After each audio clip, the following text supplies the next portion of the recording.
January 29th, Genesis 48. Now it came to pass after these things that Joseph was told, "Indeed, your father is sick." And he took with him his 2 sons, Manasseh and Ephraim. And Jacob was told, "Look, your son Joseph is coming to you." And Israel strengthened himself and sat up on the bed. Then Jacob said to Joseph, "God Almighty appeared to me at Luz in the land of Canaan and blessed me, and said to me, 'Behold, I will make you fruitful and multiply you, and I will make of you a multitude of people, and give this land to your descendants after you as an everlasting possession.' And now your 2 sons, Ephraim and Manasseh, who were born to you in the land of Egypt before I came to you in Egypt, are mine. As Reuben and Simeon, they shall be mine. Your offspring whom you beget after them shall be yours. They will be called by the name of their brothers in their inheritance. But as for me, when I came from Paddan, Rachel died beside me in the land of Canaan on the way, when there was but a little distance to go to Ephrath, and I buried her there on the way to Ephrath, that is, Bethlehem. Then Israel saw Joseph's sons and said, 'Who are these?' Joseph said to his father, 'They are my sons, whom God has given me in this place.' And he said, 'Please bring them to me, and I will bless them.' Now the eyes of Israel were dim with age, so that he could not see. Then Joseph brought them near him, and he kissed them and embraced them. And Israel said to Joseph, 'I had not thought to see your face, but in fact, God has also shown me my offspring.' So Joseph brought them from beside his knees, and he bowed down with his face to the earth. And Joseph took them both, Ephraim with his right hand toward Israel's left hand, and Manasseh with his left hand toward Israel's right hand, and brought them near him. Then Israel stretched out his right hand and laid it on Ephraim's head, who was the younger, and his left hand on Manasseh's head, guiding his hands knowingly, for Manasseh was the firstborn. And he blessed Joseph and said, 'God, before whom my fathers Abraham and Isaac walked, the God who has fed me all my life long to this day, the angel who has redeemed me from all evil, bless the lads.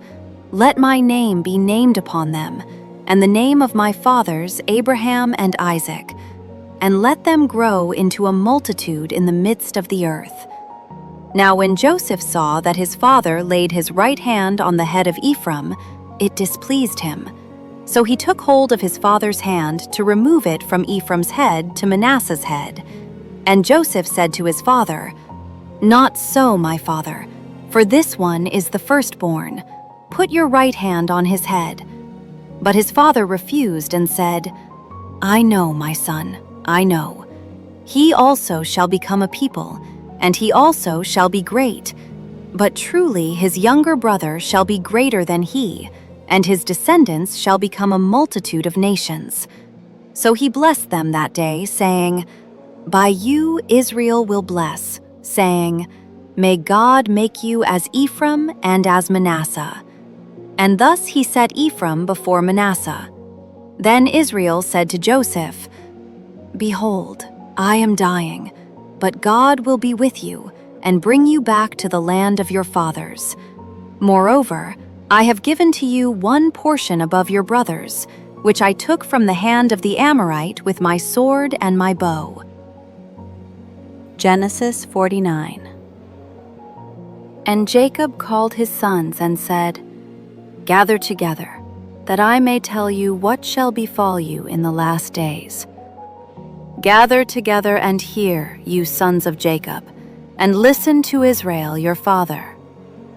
Reuben, you are my firstborn, my might and the beginning of my strength, the excellency of dignity and the excellency of power.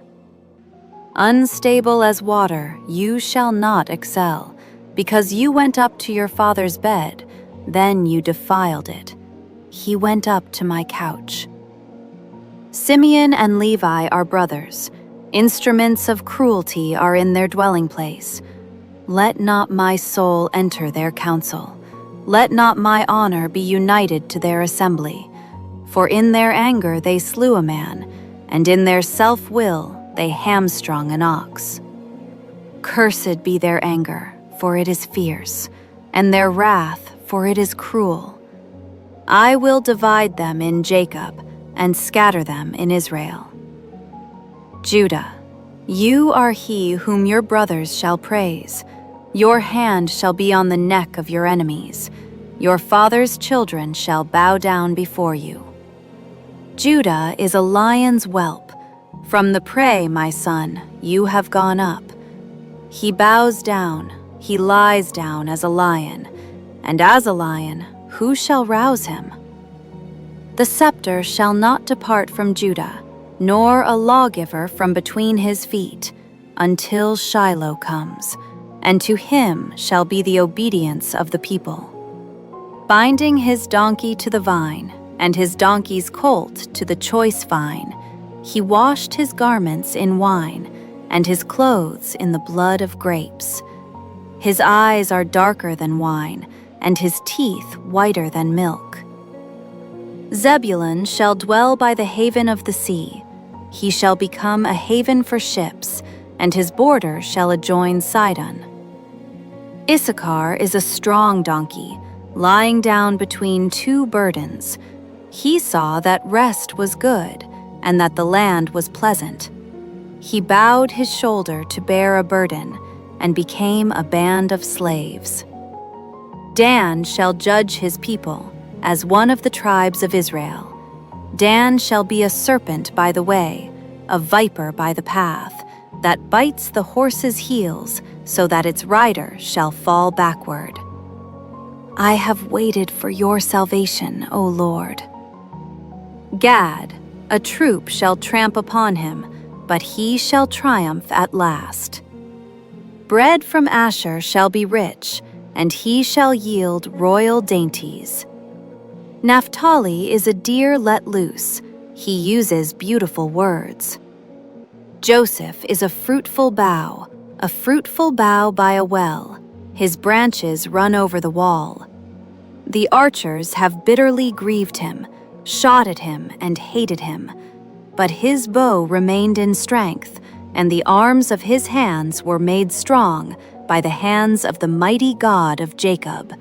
From there is the shepherd, the stone of Israel, by the God of your father who will help you, and by the Almighty who will bless you, with blessings of heaven above, blessings of the deep that lies beneath, blessings of the breasts and of the womb. The blessings of your father have excelled the blessings of my ancestors, up to the utmost bound of the everlasting hills. They shall be on the head of Joseph, and on the crown of the head of him who was separate from his brothers. Benjamin is a ravenous wolf. In the morning he shall devour the prey, and at night he shall divide the spoil. All these are the 12 tribes of Israel, and this is what their father spoke to them. And he blessed them. He blessed each one according to his own blessing. Then he charged them and said to them, I am to be gathered to my people. Bury me with my fathers in the cave that is in the field of Ephraim the Hittite, in the cave that is in the field of Machpelah, which is before Mamre in the land of Canaan, which Abraham bought with the field of Ephraim the Hittite as a possession for a burial place. There they buried Abraham and Sarah his wife. There they buried Isaac and Rebekah his wife. And there I buried Leah. The field and the cave that is there were purchased from the sons of Heth. And when Jacob had finished commanding his sons, he drew his feet up into the bed and breathed his last, and was gathered to his people. Genesis 50. Then Joseph fell on his father's face and wept over him and kissed him. And Joseph commanded his servants, the physicians, to embalm his father. So the physicians embalmed Israel. 40 days were required for him, for such are the days required for those who are embalmed. And the Egyptians mourned for him 70 days. Now when the days of his mourning were past, Joseph spoke to the household of Pharaoh, saying, "If now I have found favor in your eyes, please speak in the hearing of Pharaoh, saying, 'My father made me swear, saying, Behold, I am dying. In my grave which I dug for myself in the land of Canaan, there you shall bury me. Now therefore, please let me go up and bury my father, and I will come back.' And Pharaoh said, 'Go up and bury your father, as he made you swear.' So Joseph went up to bury his father, and with him went up all the servants of Pharaoh, the elders of his house, and all the elders of the land of Egypt, as well as all the house of Joseph, his brothers, and his father's house. Only their little ones, their flocks, and their herds they left in the land of Goshen. And there went up with him both chariots and horsemen, and it was a very great gathering. Then they came to the threshing floor of Atad, which is beyond the Jordan, and they mourned there with a great and very solemn lamentation. He observed 7 days of mourning for his father. And when the inhabitants of the land, the Canaanites, saw the mourning at the threshing floor of Atad, they said, "This is a deep mourning of the Egyptians." Therefore, its name was called Abel Mizraim, which is beyond the Jordan. So his sons did for him just as he had commanded them. For his sons carried him to the land of Canaan, and buried him in the cave of the field of Machpelah, before Mamre, which Abraham bought with the field from Ephraim the Hittite as property for a burial place. And after he had buried his father, Joseph returned to Egypt, he and his brothers, and all who went up with him to bury his father.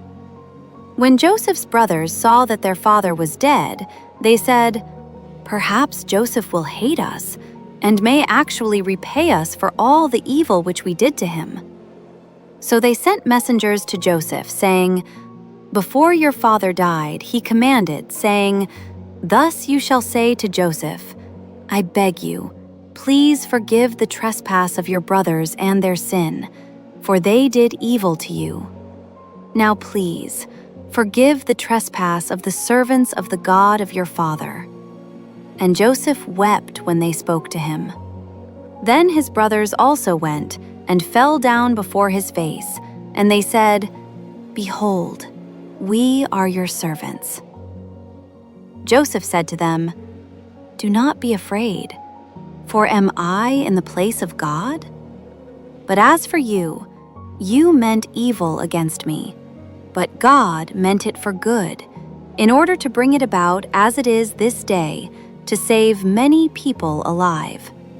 Now therefore, do not be afraid. I will provide for you and your little ones.' And he comforted them and spoke kindly to them. So Joseph dwelt in Egypt, he and his father's household. And Joseph lived 110 years. Joseph saw Ephraim's children to the 3rd generation. The children of Machir, the son of Manasseh, were also brought up on Joseph's knees. And Joseph said to his brethren, 'I am dying, but God will surely visit you and bring you out of this land to the land of which he swore to Abraham, to Isaac, and to Jacob.' Then Joseph took an oath from the children of Israel, saying, 'God will surely visit you, and you shall carry up my bones from here.' So Joseph died, being 110 years old, and they embalmed him, and he was put in a coffin in Egypt.